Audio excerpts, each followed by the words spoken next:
il serait plus utile de dire je ne me sens pas en forme. C'est ça. Je ne suis pas véritablement en forme aujourd'hui. Pas trop mal.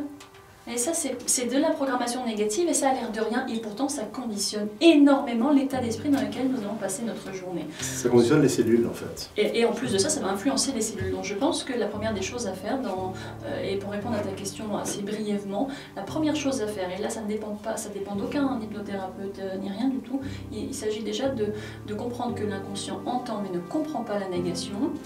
Du coup, utiliser les mots qui correspondent à l'objectif. Je veux passer une bonne journée, alors je vais utiliser le mot bonne journée et non pas trop mal. Exactement. Exactement. Pour pouvoir. Et je vais te raconter l'anecdote que j'ai entendue, dont on a parlé juste avant, dans un café, de cette dame à qui on a annoncé, l'hôpital appelle, et lui a annoncé qu'elle avait un cancer du sein. Elle s'est effondrée sur place, évidemment. Elle a passé par cette phase de sidération, de paralysie d'elle-même. Et puis, finalement, sa vie s'est effondrée. On lui donne rendez-vous 2 semaines plus tard à l'hôpital. Elle arrive à l'hôpital et la réceptionniste se rend compte qu'il s'agit d'une autre dame, mais qui a le même nom de famille, le même prénom, mais une autre adresse. Et elle dit, on s'est trompé, c'est pas vous. Donc évidemment, elle est soulagée sur le moment, et puis elle se rend compte 2 semaines plus tard qu'elle a attrapé un cancer du sein. Parce qu'elle se l'est autoprogrammée en se disant qu'elle l'avait. C'est la force de la suggestion. C'est la force de la suggestion, c'est aussi ce dont on parle beaucoup, le placebo ou le nocebo, Oui. où 30% des médicaments aujourd'hui sont des placebos. Ça veut dire que 30% des personnes à qui on donne rien du tout guérissent par leur mental en pensant que c'était un bon médicament. Et ils ont guéri juste mentalement. C'est que ça en fait, c'est penser qu'ils ont pris quelque chose de bien et qu'ils ont guéri. Il y a même des fausses chirurgies, je l'ai appris aujourd'hui. Bien sûr, du genou par exemple. Où les gens guérissent tout seuls. Donc c'est extraordinaire cette force du mental. Tout à fait. Et penser, c'est un mécanisme tout à fait normal. Mais bien penser est un art. Exactement. Voilà. Et la première des choses à faire avant de consulter quiconque, et je pense que consulter est nécessaire, surtout dans le cas des cancers, parce que la parole est primordiale, discuter, parler, communiquer, mais faire ce petit travail-là ne nécessite l'aide de personne. Se suggérer des choses positives, s'auto-suggérer positivement plutôt que de laisser place à l'effet nocebo, le cousin maléfique de l'effet placebo. Oui, c'est ça, tout à fait. Tout à fait. Et qu'est-ce qui se passe à ce moment-là? Après, on arrive dans une sorte de dépression, je suppose, où la personne est très down de cette nouvelle, elle fait corps avec elle. Mais oui, tout à fait. C'est qu'après, bon, l'annonce et puis tout ce que ça génère, le déni, la colère, mais après cette colère, et puis avoir été chercher dans les livres, la compréhension, ok, c'est le stress, mais stress de quoi?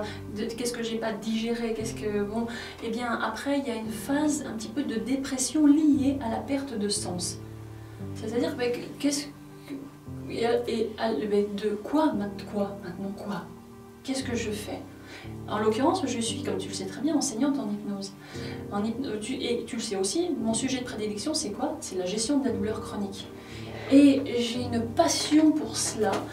Lorsque j'enseigne ça, je suis complètement animée. J'adore enseigner le contrôle de la douleur chronique qui me permet de parler du lâcher-prise, de l'acceptation. Et lorsque j'ai appris la nouvelle, je me dis, mais comment se fait-il que toi, spécialisée dans la douleur chronique, tu sois sujette à cela? Et alors, il y a une perte de sens, je ne peux plus enseigner et j'ai voulu arrêter d'enseigner. J'ai voulu arrêter d'enseigner parce que je considérais que je n'étais plus légitime à enseigner le lâcher-prise ayant un cancer du sein. Et donc on plonge effectivement dans un genre de dépression, il n'y a plus de sens, je ne comprends pas ce qui m'arrive. Et puis à un moment donné, on prend conscience que ça peut arriver même si on est passionné par la douleur chronique et que l'on parle de lâcher prise avec passion. C'est peut-être parce qu'on parle de lâcher prise avec passion qu'on en est plus légitime. Mais enfin, irais-tu voir quelqu'un, si tu voulais arrêter de fumer? Évidemment tu ne fumes pas, Je le dis à personne. je sais. Donc tu fumes pas, mais... J'ai pas encore essayé. Tu devrais. Ouais, peut-être. Alors, donc quelqu'un qui fume, il ne peut pas envisager aller voir un fumeur pour l'inciter à arrêter de fumer. C'est étonnant. Pourtant ça existe. Pourtant ça existe, mais c'est pas très congruent. Non. Quelqu'un qui voudrait perdre du poids, irait-il voir quelqu'un qui est en embonpoint? Pareil, c'est... Oui, probablement que ça existe parce qu'on peut faire toute une communication autour de ça. Ouais. Je suis d'ailleurs assez d'accord. Mais simplement, c'est que c'est pas congruent. Et j'avais perdu du sang, j'avais perdu la congruence. Et cette dépression-là a duré finalement peu de temps parce que j'ai été très très bien accompagnée, notamment par mon conjoint qui est le directeur du centre de formation France Hypnose Formation et qui m'a dit non, tu n'arrêteras pas de travailler. Enfin oui, ok, maintenant tu es en arrêt maladie, ok, mais tu verras que tu auras de nouveau envie d'enseigner parce que c'est ça qui t'anime, parce que c'est pour ça que tu es faite. Et alors on se met à nouveau à accepter, peut-être pas à nouveau, mais on se met à accepter, tout simplement d'être traversée par la maladie. Et si elle me permettait de me réinventer, et c'est le titre de cette émission. Mais si ce cancer-là, je ne le comprends pas, je ne sais pas pourquoi, et à la limite je ne cherche pas à comprendre, mais si il me permettait de me réinventer, et si c'était l'occasion pour moi d'avoir dans les mains une baguette magique qui me permettait, comme un prétexte pour faire autre chose, autrement. Et alors je me suis surprise quelque part, mais quelque part seulement, à prendre plaisir à cette situation et à me dire, voilà, elle est là, et je la vis, je fais corps avec, d'ailleurs je disais faire corps avec, et je crois que ça fait partie de l'arsenal des solutions, que d'accepter quelque chose. On commence toujours, je crois, et c'est important, par la volonté. Je décide de guérir, de vraie volonté, je décide avec pugnacité, j'ai vraiment envie d'arrêter de souffrir, j'ai envie de guérir vite, une vraie volonté, mais après, la volonté n'a plus sa place. Lorsque un bateau est dans la tempête, va-t-il réussir grâce à la volonté? Peut-on capturer le vent?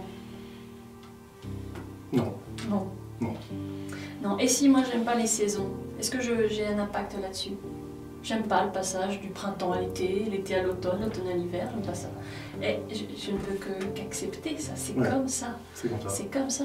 Donc la maladie qui s'est installée, ce voyou là, c'est ce barbare qui s'est installé sans foi ni loi à l'intérieur de moi, est-ce que je peux lui dire non, je suis pas d'accord, tu t'en vas, non? Je peux même dire tu dégages. Mais est-ce que ça change quelque chose? Ça, en tout cas, c'est un point de départ. C'est un point de départ. C'est un point de départ essentiel, je crois. Pour se débattre, en tout cas. En tout cas, oui.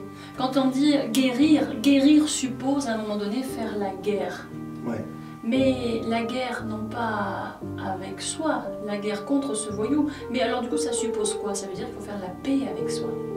Guérir est égal faire la guerre à ce voyou, mais suppose être en paix avec soi.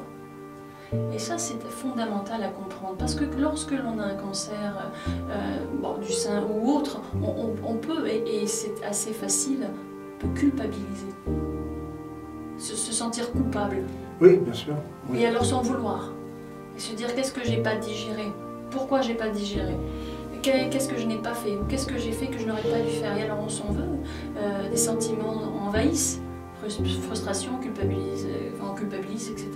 Et à un moment donné, il faut se lâcher le short et se dire ok, bah, je fais la paix avec moi, parce que j'ai besoin de moi et de moi tout entière. Et je ne suis pas monolithique, je suis composée de sous-parties de personnalité, j'ai besoin de toutes ces sous-parties de personnalité pour lutter contre ce voyou. Et faire la paix, c'est essentiel. Absolument, c'est un message très important.